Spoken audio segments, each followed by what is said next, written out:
Life is too short. You don't know whether you're going to be here gone tomorrow. So the time you've got together, treasure it. If you care about each other, you treasure that time. The late Bobby Cummines, OBE, who tragically died on the 5th of March 2026.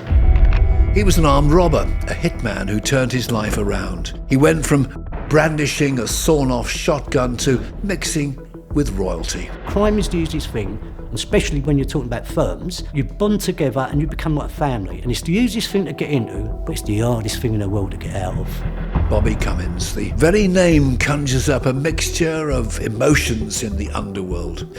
Bobby never saw himself as a gangster. He said he was a businessman whose business was crime, and Bobby paid the ultimate penalty for that.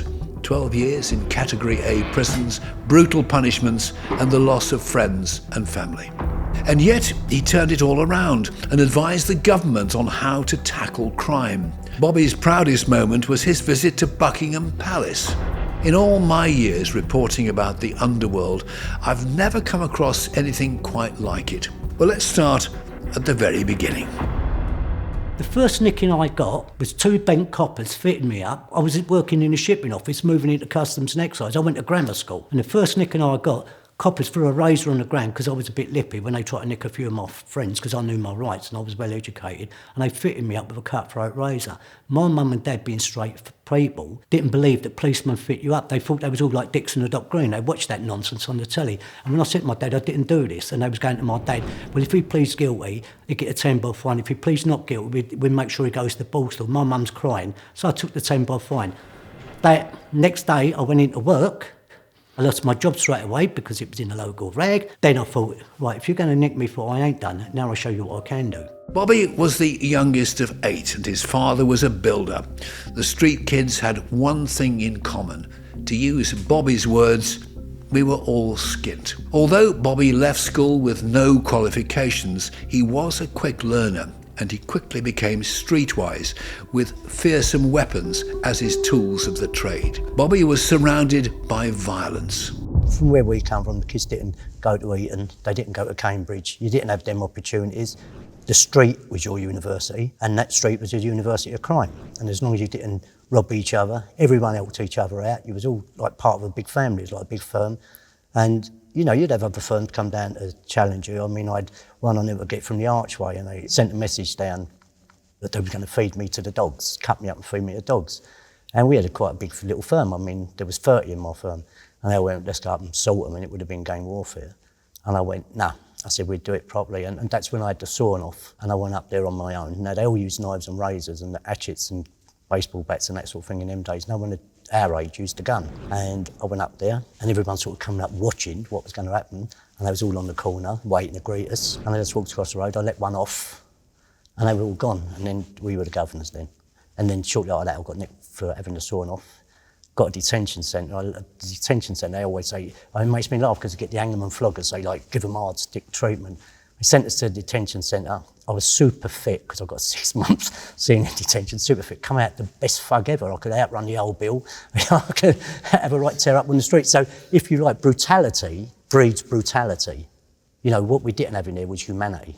And so when I come out of there, any villainy I was doing was no different than what they'd done to me in there. So I could justify it in my head in a very warped way. Looking back on it now, you know, I thought they'd done that to me, I can now do it to them. And what they'd showed me in there was violence as a voice, that you can control people with violence. They controlled us in prison, in them detention centres, through pure brutality and violence. That gave me the feeling that I could do the same to people outside. And that is what really took me on the road to, yeah, I wanted it all. I wanted the kicks, chicks and champagne. And this is what I tell my kids in school now, you know, it started off with the hands, and then when people come looking for you, they come looking for your lumps of wood. So you'd get a razor. I was dumping that as well, and then they'd know you got a razor, they'd come to you with a bayonet. You go to them with an axe, and before you knew it, you was carrying a sawn off at the age of 16. And the name of the game there was, you know, better to be the victimiser than the victim. So you'd got into that world, there's no way you're going to get out of it, you're in. And once people build up a reputation for violence, when people come looking for you, they come looking for you with violence.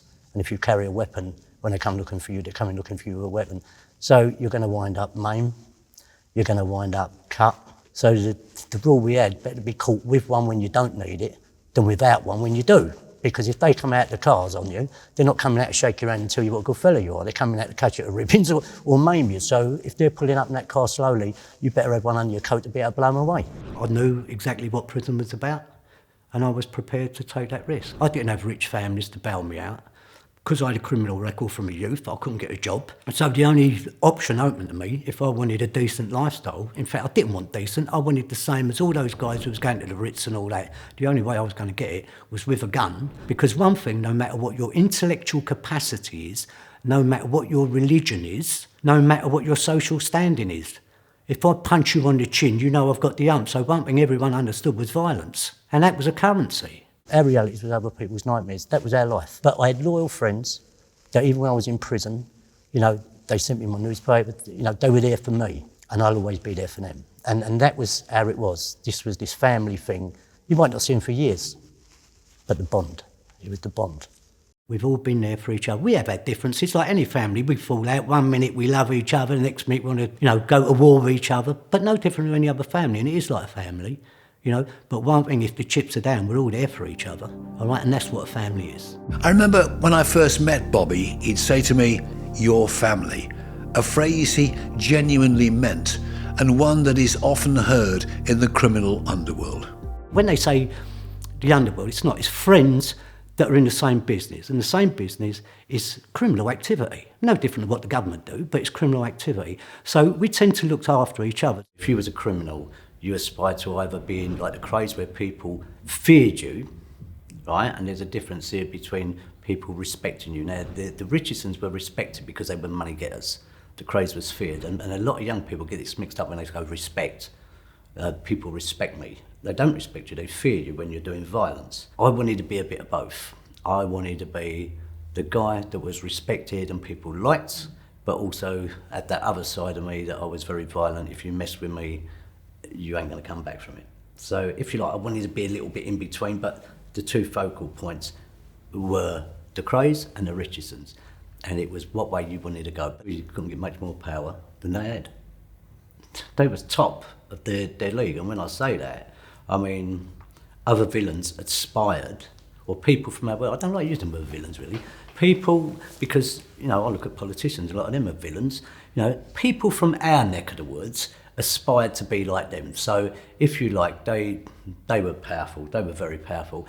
And so when you're young and you mould yourself on that, so that in your little area where you live in North London, when you walk into a restaurant and it's full and they see you come to the door, they make an extra table up or they throw someone out so you got a table. And it was quite funny because one girl I was with one day, she was a lovely looking girl, but they lift it and go to the top. And she went back to her mum and she said, when I go to Bobby, she said, we go to restaurants, she's really lovely, always get a seat. She said, and they give him money. You know, so bless her heart, she, and her mum asked me what I did for a living, and I told her I was in banking, which I was robbing them. But it's the way you look, and then you build up your reputation, and then the people like the twins or the Richardsons will look at you and think, this kid's a mover and shaker, he knows how to earn money, we'll cultivate him, you know, we'll help him get on. Or if he was violent, the twins will get hold of you and say, there's another soldier we can recruit to put the arm on people and do the protection and do the demand game. So it's all according to what side, but both of them had the power to either help you or hinder you. Everyone wanted to be in their place. Now, you might be surprised when I tell you that Bobby and his associates had to comply with a strict underworld code. If you went over the line, you'd be punished. If I was a target, Bobby would have to abide by certain rules. Chilling. I mean, if you look at the power, the circle of power, the rich made the rules that we live by today to keep their wealth. And then our people went, well, actually, we don't like your rules because that's geared up in your favour. So maybe we'll make our own rules that are geared up in our favour. And that is why you've got the criminal underworld. All right? So we said, no, you were robbers, slavers, and God knows what else. So we can do the same. And this time, we ain't going to give the money to you lot. We're going to keep it. We want a bigger piece of the action. And that is where gangs form, the criminal underworld. It's been going on for years. And in them days, we had our own way of settling things. We had our own rules. We had our own laws. There's things you do and things you don't do. You don't go and rape women and children, right? You will be taken away and sorted. You don't burgle your next door neighbour. There was a law that you don't hurt your own. If I had a contract out and they wanted me to shoot your kneecaps or whack you, I couldn't do it in front of your wife and kids. I'd have to wait till there was time because we wouldn't want it done in front of our wife and kids. So there was these rules. So if you like, in our world, discipline was quick, it was fair, because they knew what they were signing up to. Every one of us, even me, when I entered this world, I knew what I was signing up to. I knew the rules of that world, and I had to obey that rules, and so did everyone else. If they didn't want to be bashed up, then don't take liberties. We look after our own. We look after the elderly people. We make sure they got a bit of grub on the table. If a few oysters are going out, we make sure our kids have got nice clothes. We ain't fiddled our tax, right? So we ain't got the gold credit card, but what we've got is Reddy's, and we've got the best oysters in the world. So if our kids want things from, I don't know, Versace, we won't go for a gold credit card. We just get an oyster to go and nick it and pay them a third of the odds, but we're still getting the same gear. So that's how it works. We look after our own, they look after their own. It's two different firms. Don't get this thing about straight people. The only straight people in this world are the guys in the middle. Those with the dough are a firm. And the victims are the mugs in the middle who sit on the jury and go, oh, these are gangsters, put them away for 30 years, because they don't know the score. But the other two ends know the score. The working class know exactly the same as the boys in Eton, Oxford and Cambridge. We're all at it. You get celebrities, funny enough, linked very much with the underworld. And, you know, because villains do kicks, chicks and champagne and go to the same clubs. So, you know, and we're all guilty of it, you know, and then you meet them, they meet you, you know. Your girlfriend's normally like page 3 girls or models, or, you know. So you're in that, and it's a very glamorous world, very dangerous world. And also, everyone likes a little bit of the dark side. Crime to people outside it looks very glamorous. And so we used to have the man in black was the bad guy, and then you had the man in white was the good guy. In our world, then you got, in the 60s and that, you started getting the grey man, the man in the middle, where he was sweet as a nut, you could have a laugh with him, but he was dangerous as well, not one to be messed with. And also, by rubbing shoulders with him, you were sending a message out to people, like, I'm protected. I'll give you, for instance, I went to a wedding not so long ago, and a guy stood up, you know, and he had 300 guests there, the guy was a multi-millionaire. And I was sitting there at this wedding, and he said, I'm very grateful to have Bobby here, you know, he's a great friend of mine. I've known him a couple of years, you know, great friend of mine. And of course, you know, he was a hitman. And why he said that is because he had people in there who was trying to get business off of him. And so he dropped the hint. And I've never had so many people shake hands with me. It was like being a member of the royal family. And so there is that bit to it. People will use your reputation, and that's how it works. You can open doors because you say to people, you know, it's a funny thing like the Godfather, we can give you an offer you can't refuse. And we say to them, you know, we can make things work for you, or we can make things hard for you. What way do you want it? Now, Bobby, by his own admission, was a hitman. Again, he saw it as business, like a 9-to-5 job. But for Bobby, this job had consequences. You never think you're going to get caught. You think you're invincible. I mean, I walked across Holloway Road, right, with a pump action on my shoulder, 4 lanes of traffic, putting on a crash helmet to go and do the business. I really thought I couldn't be nicked, because we had it all sewn up. No one's going to give evidence against us. At that time I'd killed and all that, and I thought, I can do anything I want. You can make that decision. You can make any decision to do anything you want, but you've got to be prepared to take the consequences of that decision you've made. And I was quite prepared to take those consequences for money. Yes, Bobby knew the risks. As he said, he had to face the consequences. And for him, it meant that he ended up in the most feared criminal court in the land, where he met Britain's most notorious gangsters. It was funny, because when I got sawn off, that's when I met Reggie and Ronnie, because they was at the Old Bailey. It was the old Bailey in them days. And they was walking along the landing, because they was on trial when I was a young kid. I knew they was, but I didn't know them at that time. And it was Ronnie. He looked at me, because we walked along with the prison officers, and they was going down to the court. And we was coming up, and he went, what are you doing here? I said, well, I'm here for criminal assault and armed robbery. He went, you cheeky little so-and-so. He said, fair play to you. He said, I'll probably see a lot of you in here. I said, you probably will. And that was when we really got to know each other, because going up and down the Old Bailey, and then years later, obviously, we'd done jail together, done a lot of jail together. And as I say, when my mum was dying, they were there for me. Now, Bobby had already been brutalised in a detention centre where he spent 6 months for possession of a sawn-off shotgun at the age of just 16. Then he served 5 years of a 7.5-year sentence for manslaughter. He tied a gag too tightly during a robbery, and that innocent person sadly died. Now he was jailed for 12 years after a string of armed robberies. His affluent, money-making lifestyle came to an abrupt end.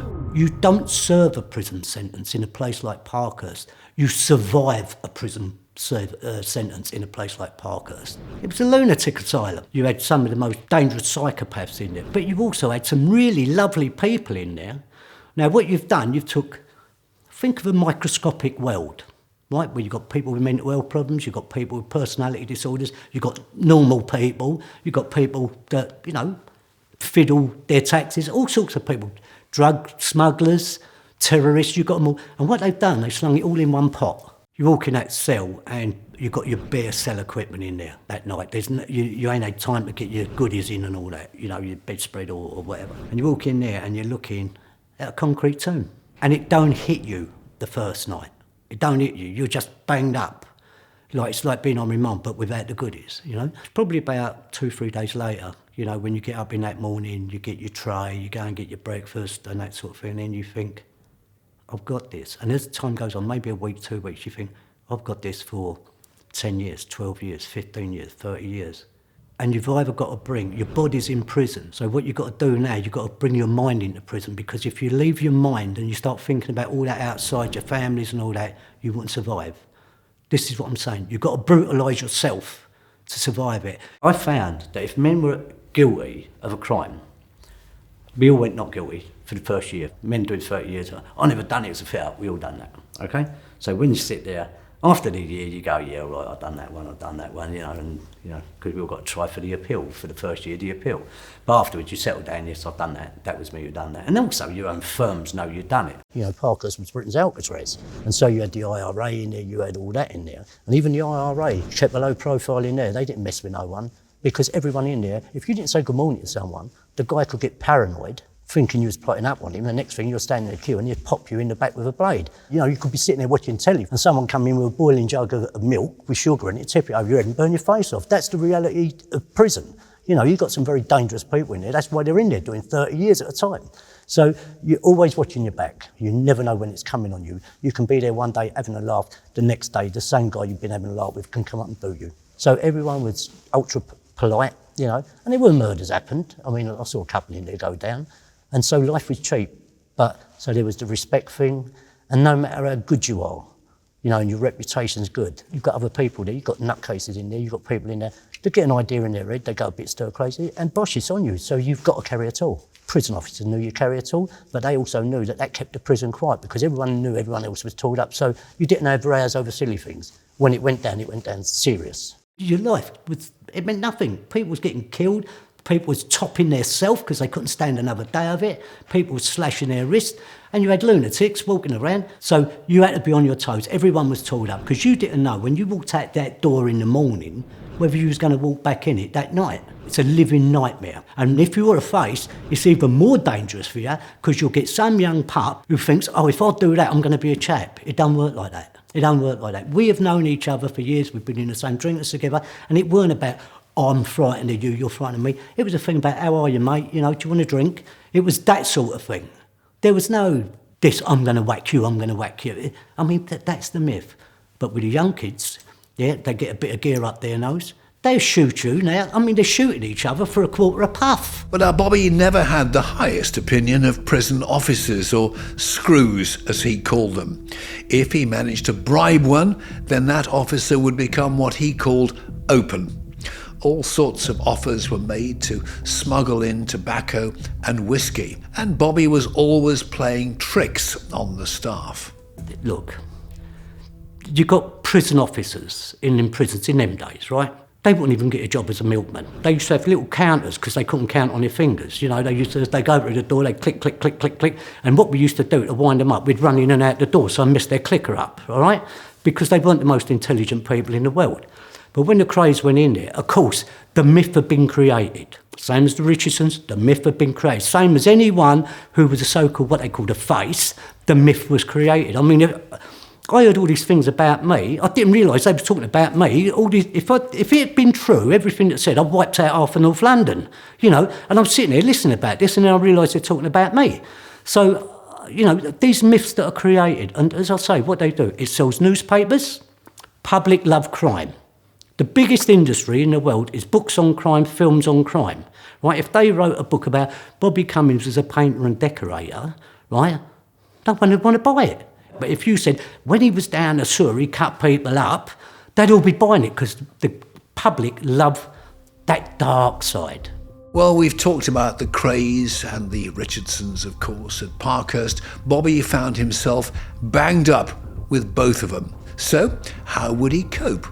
Would he show favouritism towards Reg or Charlie? I'll let Bobby explain. You know, you had the Richardsons and Krays, and I was friends with both of them, you know, and they were good to me. And I've got the greatest love and respect for them. They've got a special place in my heart. And I'm not ashamed to say that because they were compassionate. It had been a long war going on between both families, you know. You've got to look at, if it goes off in there, what side are you going to take? Because you couldn't be true to two. You know, you had to take one side or the other. And I was really good friends with Reg. He was an absolute diamond to me, you know. And I was also absolutely good friends with Charlie. But there was that tension. And it got to a stage where people were going like, you know, the bond's got to be made. You can't walk about wondering if he's going to go big time. And so they had to get someone who both of them knew and trusted. And because I knew both of them, I got on well with both of them, you know. The word was put, like, you go and sit with them and sort it out. So basically, I didn't have to say no, I just sat there, making sure everything was all right. And they talked. And because he had a lot of years to go, you know, they were still doing a long sentence. And Charlie Richardson is a very, very intelligent man. I mean, if Charlie hadn't been a criminal, he would be working in government. He was a real intellectual in the true sense. He was well read and all that.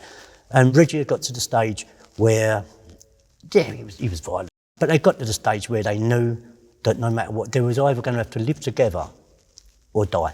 There would be death in there. And I think they got to the stage where they thought, you know, they'd had all their security units and been together. And I think the sting of what happened in the past had died a little bit, you know. And I thought they thought to themselves, isn't our time? So when that was that time and the deal was done, then we could all sit and have a cup of tea together, we were broken together. The problem is, and this is what I said to Reggie Kray when all that trouble was in Parkhurst and all that, I said, life is too short. You don't know whether you're going to be here gone tomorrow. So the time you've got together, treasure it. If you care about each other, you treasure that time. You don't taint that time with petty arguments and that sort of thing. Let me tell you about that deal. Ronnie Krays sent a note to Parkhurst from Broadmoor saying that he wanted Charlie Richardson whacked. Well, that could have led to a bloodbath at Parkhurst. Bobby was the negotiator in and out of Reggie's cell, and then Charlie's, and then back to Reggie's, and so on. Eventually, a truce was agreed, and they would sort things out when they were released. And so things continued as normal. Well, fairly normal. We had our special food brought in, you know, because, you know, we had our own cooks cooking our stuff. And we was a firm. We were just, now the firm's amalgamated. It was like, we was a firm in there, you know, and we looked after each other, but it weren't a firm the way these people put it on television, you know, like some mafia thing. It was people who'd lived and experienced the same thing, and we was there to support each other. And so you're trying to keep your sanity, you've got things happening outside, and when you're connected, you can have things done outside. If you're in there and you're not connected, then your family, no, are not helped. But if you're in there and you're connected, you still have control outside. You can send people around to visit people if they're getting out of order with your family or something like that, or something's done wrong, you can send people around and it's sorted. And when you're out, you do the same for them. And that's how the firm works. Charlie was a different character, and I got to know Charlie through his love of books. It was really weird, you know. Normally you'd be sitting there talking about villainy and all what you've done and all that. But Charlie was, he was a highly intelligent man, but he was also well read, so he was a very interesting man. And when you're in there for that length of time, you get fed up with hearing about the crimes we've committed and who's done what. And to have someone talking about totally different things like Africa and Open University, and Charlie would talk about philosophy, psychology, you name it. I mean, he'd read it. Mind you, he had 25 years to read quite a lot, so he had a good head on him. And I found him quite a fascinating character. And he was the one who got me into education. He was the one who said to me, you know, you're worth more than that. You go out with a gun. One day, Bobby, you're going to be lifed off, or they're going to shoot you dead.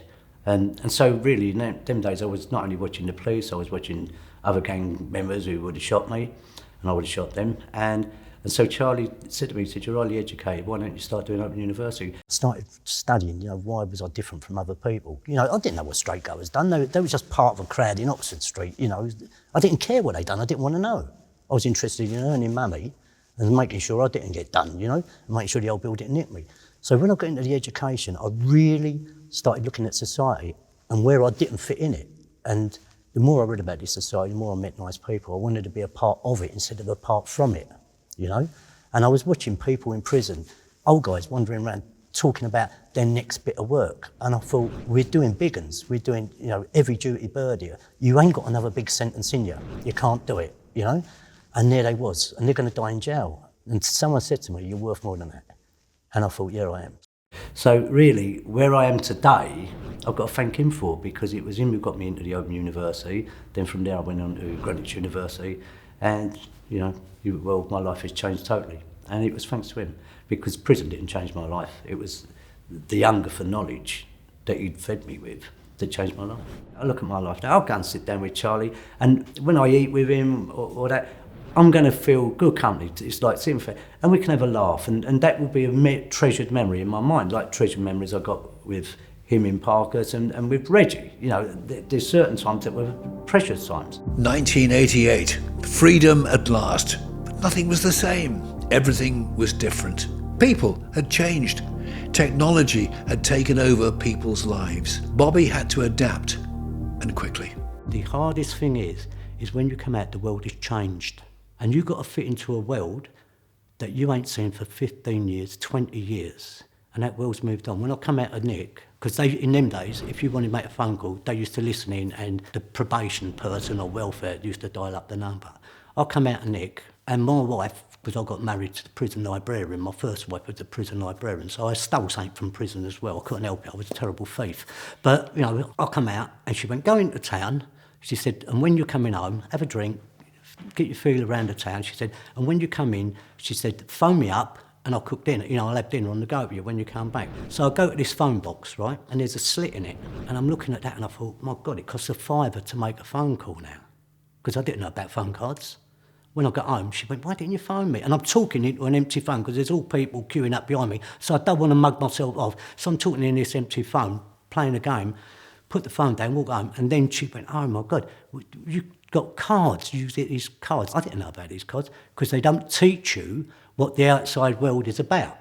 So all this thing about when you're in prison, they teach you this and get you ready for outside. They didn't even tell me the basic. Hold up, we've got phones out here now that use a card. So there was me in a world that I knew nothing about, and that is why so many people coming out of prison after long sentence want to go back, because in that world they feel comfortable and they're somebody. When you come out of jail and you've been away that long, you're nobody and no one cares. And that is the tragedy of it all, and that's why you get people that commit suicide, become alcoholics, become drug addicts, because they can't cope with all those years that are moved on. That's what they do. That's what they do to every man who does a long sentence and every woman who does a long sentence.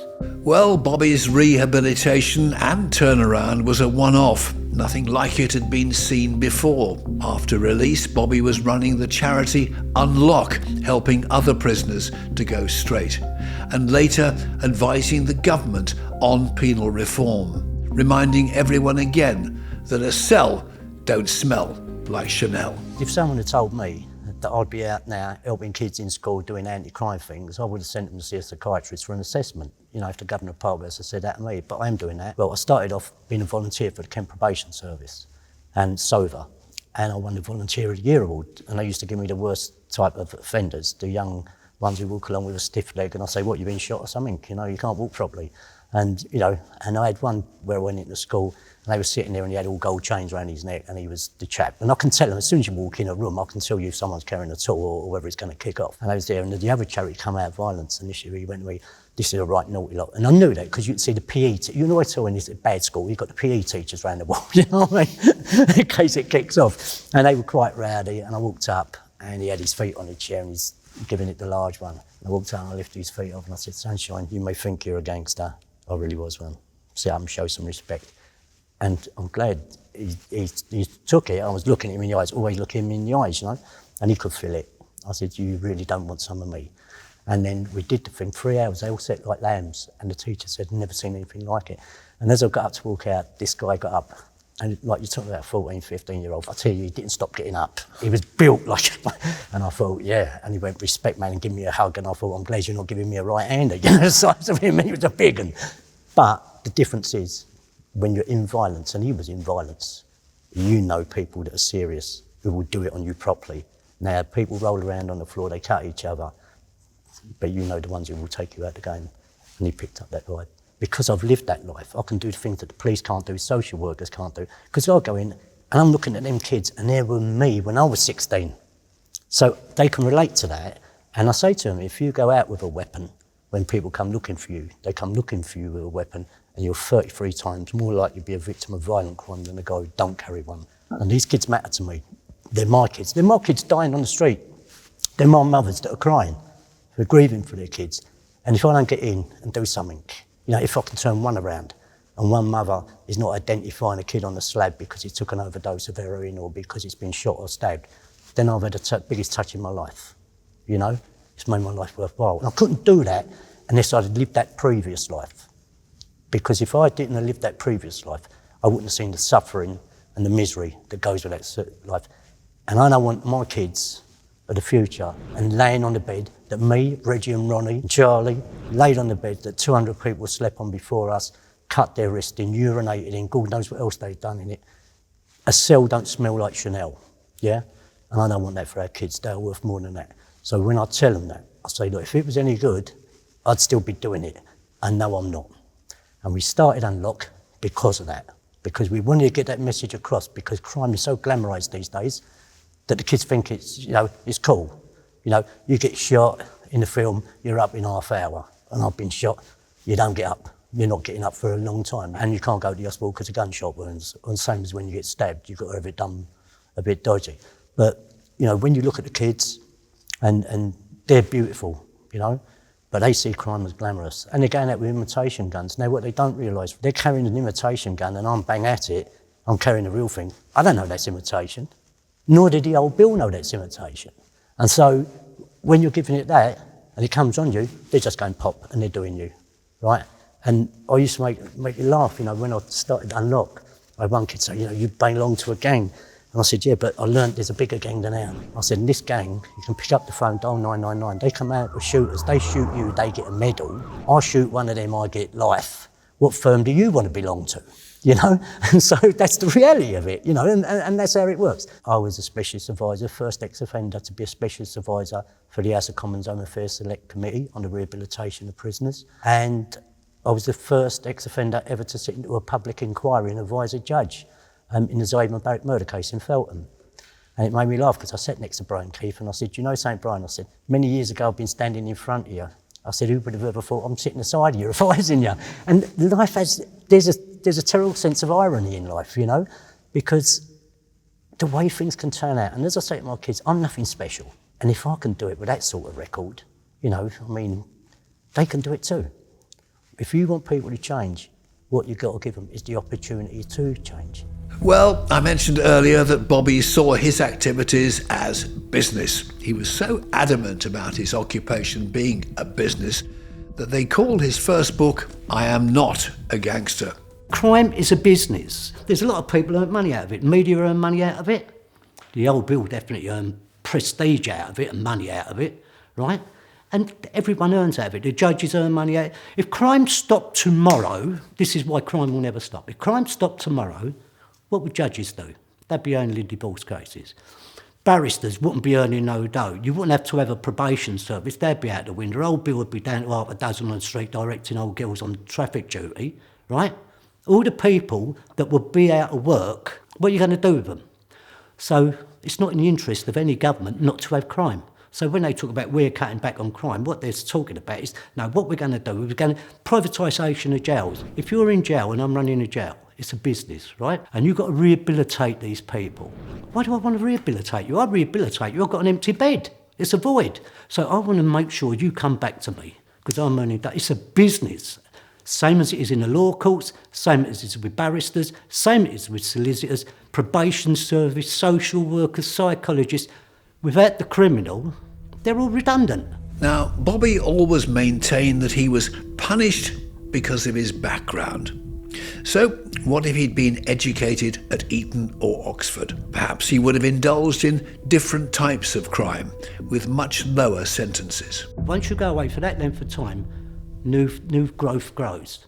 And also crime evolves, because now it makes me like to call it white-collar crime, right? What it means is someone who's educated, comes from a middle-class family, can rob your pension fund and all the rest of it, or a banker can do money laundering, and that's a white-collar crime. So we give you 5 years, tops. You go across the pavement and you have a bank, now we're talking 30 years. You rob a train, you're getting 30 years, because you've nicked dough and you've mugged us off. But they're nicking millions and billions of pounds there. You've been a naughty boy, we give you a 5. So if you want to meet gangsters, I've met the best of them. I was advisor to the House of Commons and the House of Lords, commonly known in the trade as the House of Conmen and the House of Frauds, right? I was in there talking to them, and I had one of them say to me, "Bobby, you're here now in the House of Lords advisors, how do you feel?" And I thought, "You've got some front." And I said to him, "Do you know, I feel really at home." He said, "Do you?" I said, "Yeah, I've dealt with gangsters all my life. Through the years, I watched what was going on. I didn't understand it until I met men in prison. So I've come out of detention centre, I've come out of super fit thug, I've got back on that street, and now I want to go at it, right?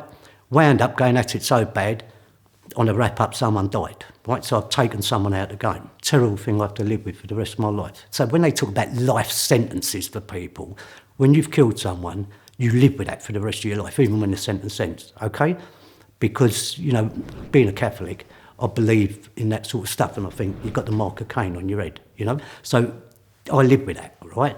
And when my daughter died, I thought, it's God punishing me that way for what I've done, you know, for all the villainy I've done. So, you know, you're drummed in with your religion, and you're drummed in with a system saying you're unredeemable, right? You're unredeemable. In other words, we write you off, you're now a gangster.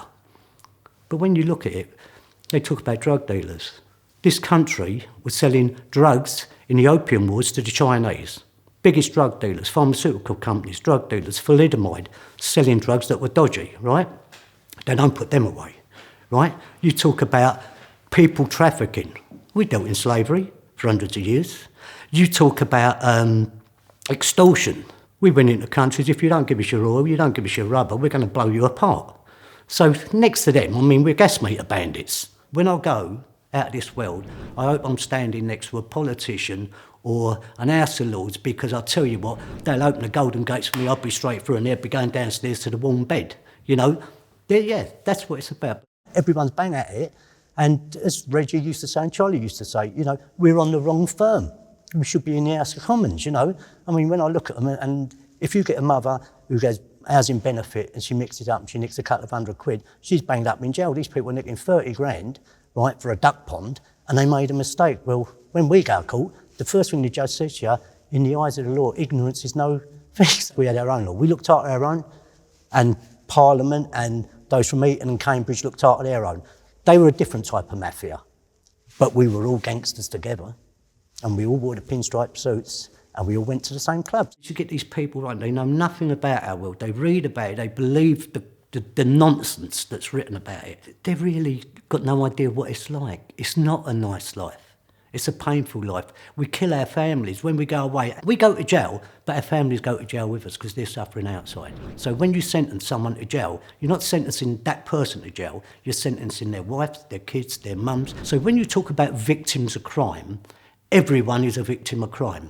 The perpetrator of the crime, the family, the only crime they've committed is being guilty of loving that person who's committed the crime, and the victim who the crime's happened on. So there's no winners in crime, there's victims of crime. So when they talk about victims of crime, there's 85,000 people in prison that are victims of crime because they got involved in crime, and there's all those families on top. So you're talking about millions of people.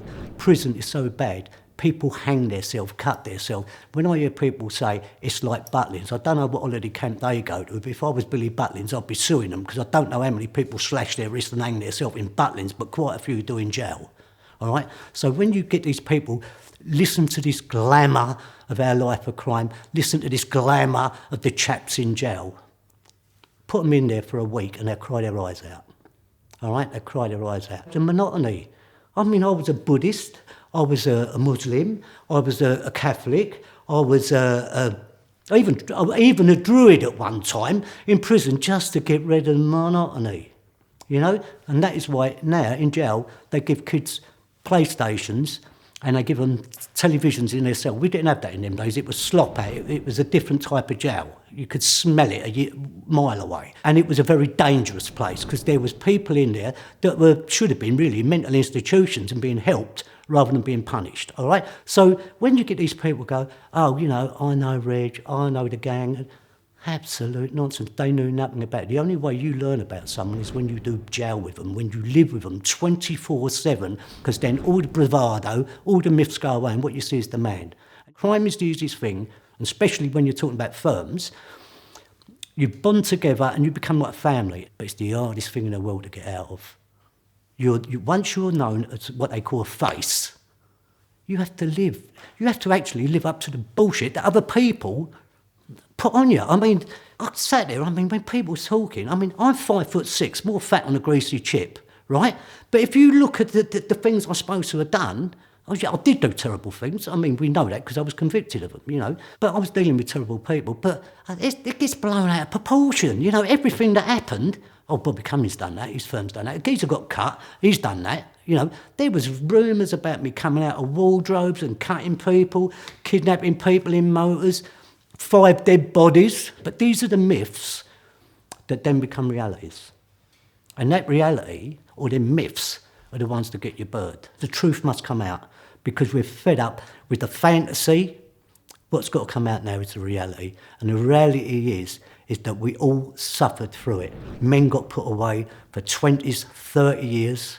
Their families got destroyed. And it was all fabrication built up by the government, by the media, by the old Bill. Well, now we move on to the proudest moment of Bobby's life. Recognition from royalty. An OBE from Queen Elizabeth II.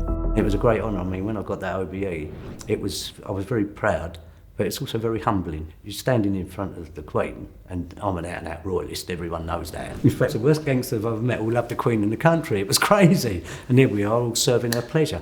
No, she's loved, the royal family, you know. And then when I got that, I thought, I never get I stood there at Buckingham Palace with my dad when I was a kid, and there was these people going in, obviously, to get their honours. And my dad, I come from an Irish family of 8 kids, and he went, see them there? I said, yeah. He said, they're the toffs. He said, and one day, he said, you know, they go through there. He said, if you ever get to that stage where you go through that gate, you've made it. And when I come out with my top hat and tails on, with my OBE, there was a little boy standing there with his dad looking at it. And the dad said, what did you get? I said, OBE. He said, can I have a look? And I showed it to him, and I looked at this little boy, and it was like a flashback, and I went, one day you'll have one of them. It's amazing. No one knows what's round the corner. No one knows what's round the corner. But it's whether you want... If I wanted to go back in crime, I would have either been dead, serving a natural life, or still doing some terrible villainy. That was the 3 options. My life expectancy would have been cut very short because there's always someone who wants to take your place, you know, because we're all hungry, and you've got to be prepared for that. You can't go out shooting people and not expecting to get shot yourself. You can't go out killing people expecting not to be killed yourself. That is that world. It's weird. If someone had told me, 30 years ago that I'd be advising the Prime Minister, Blair at the time, and yes, a Special Advisor for the Select Committee House of Commons, Deputy Prime Minister's seat, I'd be awarded an FRSA, Royal Fellow of the Royal Society, then get an OBE, then just get an Open University Masters, honorary Master's degree. If I'd have told that to the Governor of Parkhurst, he would have took me over to see the psychiatrist and I would have been nutted off. But these things have happened. And I saw the beauty in this world. And that is why Charlie Richardson will always be very special in my heart, because he taught me about education and I learned about where I fit in society. And I read this, I'll never forget it, I read this thing when I was doing psychology and sociology, and it was about a deviant. And we all knew it was different from everyone else. And then I had a word for what I was. I was a deviant. And it was quite nice to have this label, this deviant, because it meant I could do my violence, so I could justify and say, it's all right I'm doing this violence because I'm a deviant, right? So it sort of rounded it off. But when I got into it, I saw there was people helping me that didn't have to help me, decent people. And my life was one of violence, nastiness. I didn't know. I slept with a gun under my pillow. And every woman in the house had a gun, and that was, I've been shot and I've done it on other people, but it was an ugly world and it was a paranoid world, and you can be centre of attention in a crowd and everyone cheering you and all that, but you're totally alone because you're wondering who's going to either stitch you up or who's going to shoot you or whether he's been set up. It was a totally paranoid world. And this world I live in now, I go and see my naughty kids in school with de-glamorised crime. I have a laugh with them. I go and lecture at universities. I only have nice people around me now. And I was never a rat in that world. I was top of the tree of my game in that world. And in this world now, I've left that world behind. I don't never forget where I come from. It's very important because that enables me to do what I do now. Take the negative and turn it into the positive. And that's what I'm always saying to people. You can change it. You don't have to live in that world. You can change it. In this world, I get up in the morning and I think doing jail done me a favour because now I really appreciate, I walk out and I look at the trees and I look at things around me and I really appreciate the beauty of this world. I've got beautiful friends and the police now, when they say to me, Bobby, can you do a talk here? You know, they're not kicking my door down. And it was funny, when they brought the royal warrant to my door, my postman went, it's a royal warrant. I said, yeah. I said, the other warrant I used to get, I said, was for my arrest. I said, this is a much better one, you know. So, and it was, you know, and it's so special because that sends a message out to my kids and my people. If I can achieve this, you can also. And it's very important because it's no good saying you can achieve it. They've actually got to see you achieve it to believe it. So seeing is believing. By the very fact that I got that tells a lot of my people we can leave it behind. And if we leave it behind, it will be recognised and we will be rewarded for it. So that's why it was so important. Bobby Cummines, what else can I say? He grew up in a brutal environment. He was the main man in his manor, the leader, a criminal who was top of his particular tree. He wasn't proud of some of his activities, especially when innocent people were hurt. Bobby's rehabilitation has to be one of the biggest turnarounds in the whole history of crime in the country. An OBE from the late Queen Elizabeth II. Incidentally, she congratulated Bobby and had obviously done her homework. She told Bobby that he had, quote, a really colourful background. We'll join our late monarch in paying tribute to Bobby Cummines, to the manor born and bred and OBE. Bobby wrote dozens of poems while he was in prison. This is just one of them. It is called Time. Time for loving, time for tears. Weeks turn to months, months turn to years. Time for reflections, time to forget the happiness and laughter, the sadness and regret. That youthful beauty now withered with age. Wrinkles of time we count with rage. Time is a thief, a destroyer of the dream. As it ticks off the days, that is life's theme.